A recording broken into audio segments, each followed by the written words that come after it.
একজন বিজ্ঞানী তিনি মৃত্যুবরণ করবেন না এই মর্মে একটা কাঁচের ঘর নির্মাণ করলেন। কিসের ঘর? কাঁচের ঘর নির্মাণ করলেন। আর তিনি চিন্তা করলেন, আমি তো মৃত্যুবরণ করবো না, আমি মৃত্যু মুসলমানের রব বলেছে মানুষকে মরতেই হবে, মানুষ মরলে তার হিসাব নিতে হবে, কিন্তু আমি মরবো না, দেখি কে কি করে।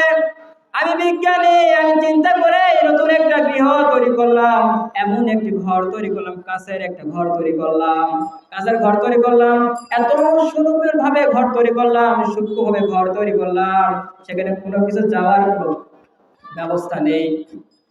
তো ঘর তৈরি করা শেষ হয়ে গেল। ঘর তৈরি করার পরে ওখানে থাকার পরিবেশ হয়ে গেছে, মানুষ সুন্দর করে বসবাস করার মতো পরিবেশ সেখানে হয়ে গেছে। কিন্তু আমার রব বলেন, কুল্লু নাফসিন যায়িকাতুল মাউত।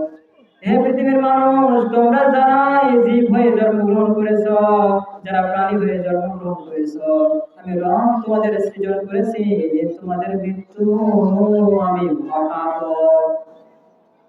ওই বিজ্ঞানী কিছুদিন দুনিয়াতে বেঁচেছিলেন, ওখানে থাকার পর তখন বিজ্ঞানী কাচের ঘরের মধ্যে যখন প্রবেশ করলো, বেশ কিছুদিন তিনি বেঁচেছিলেন, কিন্তু যখনই তার সময় হয়ে গেল, সঙ্গে সঙ্গে তার মৃত্যুর ফায়সালা করে দিলেন কে?